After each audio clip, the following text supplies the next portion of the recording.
Hello, तर मी ChatGPTवर inspire होऊन त्याच्या सल्ल्यानुसार फाउंडेशनची शेड मागवली आहे आणि शेड आहे 6.5 ब्रश फाउंडेशन. मी कधीच फाउंडेशन वापरलं नाही, मी फर्स्ट टाईम, आणि मी कन्फ्यूज होते माझी शेड काय, म्हणून मी ChatGPTला सरळ विचारलं की तू बाबा माझी शेड सांग, आणि त्याने हे रिकमेंड केलं. म्हणजे ॲव्हरेज 6.5, 6 आणि 7 असं त्यांनी दिलं होतं, म्हणून मी 6.5 मागून बघितली. आणि मला माहीत नाही मॅच झाले की नाही. मी एक साईडला लावलं आहे आणि एक साईडला काहीच नाही, क्लीन आहे, काहीच नाही, फक्त मॉइश्चरायझर लावलं आहे आणि इकडे फक्त कन्सिलर लावलं आहे, प्रायमर लावलं आहे आणि फाउंडेशन लावलं आहे. 80% तरी मॅच झालं आहे. आणि हे मी इनसाईडचं ब्लश मागवलं आहे 0.3 डस्ट रोजचं, त्याचा सल्ला घेऊन ट्राय करूया.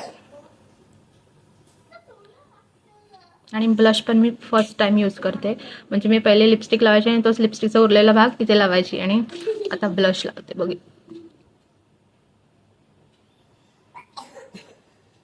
चटकी नाही म्हणायचं आहे आपल्याला.